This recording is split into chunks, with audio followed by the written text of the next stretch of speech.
Quelles sont les formalités à respecter pour pouvoir profiter de ce taux? Il faut qu'une déclaration soit introduite auprès du SPF Finance avant que la TVA ne devienne exigible.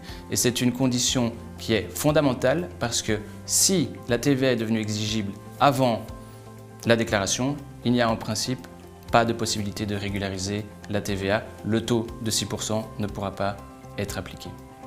Cette déclaration, elle se fait via MyMinFin, et donc il y a l'application, la plateforme électronique que vous connaissez bien.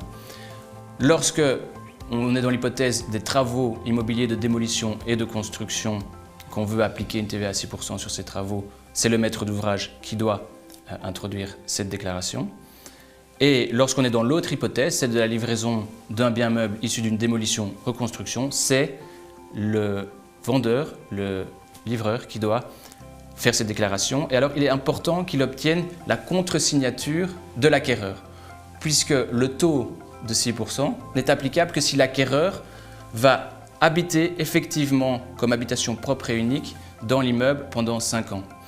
Et en obtenant la contre-signature de l'acquéreur et en introduisant la déclaration, le vendeur de l'immeuble va être déchargé de sa responsabilité quant à la détermination du taux, à la question de savoir si c'est 6 ou 21%.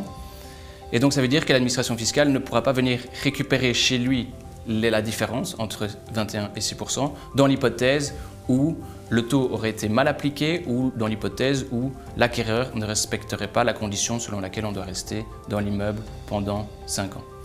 Une fois que vous avez introduit cette déclaration, vous allez recevoir un numéro de référence unique que vous pouvez mentionner sur vos factures.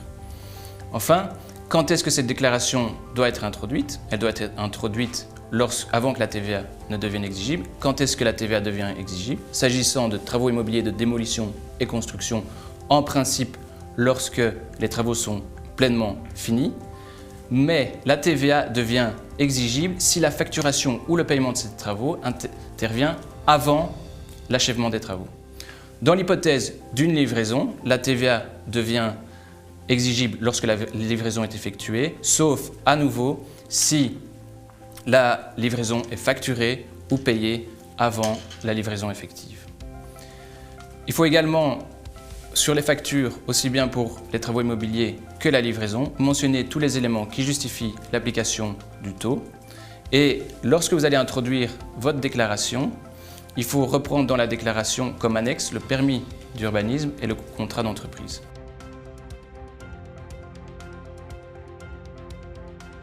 Ce nouveau taux de 6% a été adopté fin 2020, le 20 décembre 2020. Des projets étaient déjà en cours à ce moment-là et ce nouveau taux s'applique à la TVA qui est devenue exigible à partir du 1er janvier 2021. Les projets déjà en cours peuvent tout à fait bénéficier du taux de 6%. Il n'y a aucun problème par rapport à ça, pour autant que cela concerne de la TVA qui est devenue exigible à partir du 1er janvier 2021. Vu que le taux a été adopté en fin d'année, il y a éventuellement certains acteurs du secteur de la construction qui ont déjà facturé en 2021, janvier, février, mars, avec une TVA à 21% ou sans que la fameuse déclaration qui doit être introduite avant que la TVA ne devienne exigible ait été introduite. Alors pour cette hypothèse-là, le législateur a prévu une règle dérogatoire. La déclaration pourra être introduite au plus tard le 31 mars 2021 pour les projets en cours.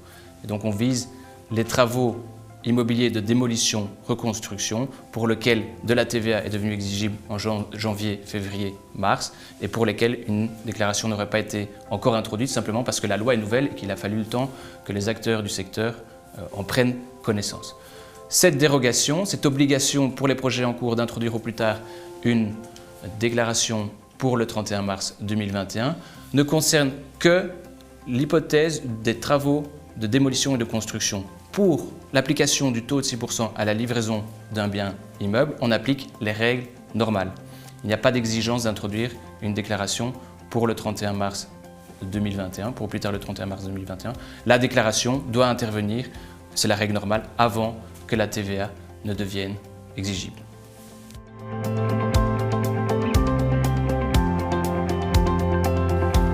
L'habitation qui résulte de la démolition-reconstruction ne peut pas avoir une superficie totale habitable supérieure à 200 m². Pourquoi? Parce que la TVA est une législation européenne. Le législateur belge ne peut prévoir un taux réduit que si c'est autorisé par la directive TVA qui est prise au niveau européen. Et dans cette directive TVA, on permet des taux réduits sur le logement pour autant qu'on soit dans le cadre d'une politique sociale. Donc l'idée du législateur belge, c'était de limiter l'application du taux de 6% à des logements moyens dans le sens logement social de la directive européenne. Comment se calcule cette superficie totale habitable de 200 m²? On va additionner toutes les superficies habitables et on va partir de et jusqu'au coin intérieur des murs. Donc on tient compte de la surface nette, de la superficie nette. Et uniquement des pièces qui sont habitables, comme un living, une chambre, une cuisine, etc. On ne va pas tenir compte des halls, escaliers, couloirs, mais aussi de la salle de bain, des toilettes, du garage, d'un grenier, s'il n'est pas habitable. Ça, ce sont des pièces qu'on va exclure, on ne va pas en tenir compte pour la limite de 200 m². Donc, en fait, cette limite de 200 m² permet d'avoir une habitation qui est relativement grande. On ne tient également pas compte des pièces qui ont une superficie inférieure à 4 m² ou dont la hauteur sous plafond est inférieure à 2 m². Si vous avez une pièce qui est mansardée, alors à certains endroits, il y aura 2 m², 2 mètres de hauteur, à d'autres endroits il y aura moins de 2 mètres de hauteur. Pour cette pièce-là, on va en tenir compte en totalité selon la directive, mais c'est une condition qui n'est pas prévue par la loi.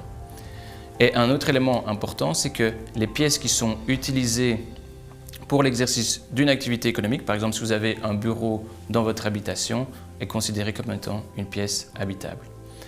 La condition doit être respectée pendant 5 ans. Donc ça veut dire que si vous avez un immeuble qui qualifie pour l'application du taux, il fait moins de 200 m², vous ne pouvez pas agrandir d'une autre surface habitable qui ferait que les 200 m² seraient dépassés. Par exemple, vous avez un immeuble de 190 m² habitable et vous allez ajouter une grande véranda de 20 m², vous allez dépasser le taux de 200, la limite de 200 m² et vous ne pourrez plus bénéficier du taux.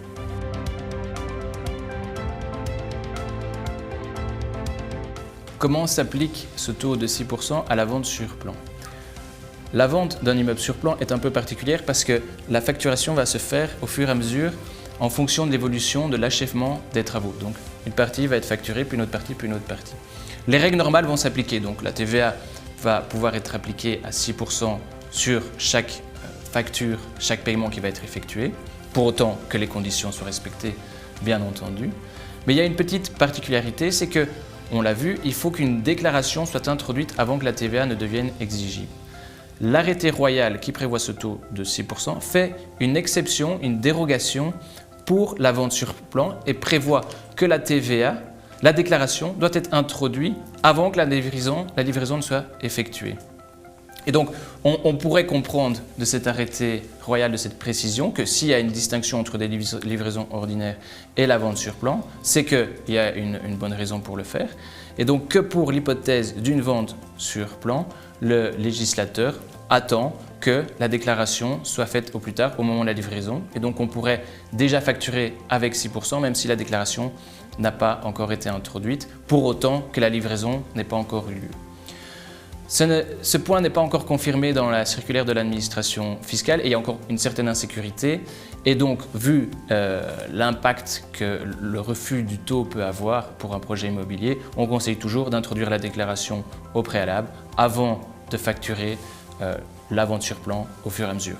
Et donc, veillez bien à introduire votre déclaration le plus tôt possible et de préférence avant de commencer à facturer la vente sur plan. Cela vous permettra d'éviter que ce taux de 6% vous soit refusé par l'administration fiscale si elle a une autre interprétation de la disposition de l'arrêté royal qui fait une distinction par rapport au moment où la déclaration doit être introduite en ce qui concerne la vente sur plan.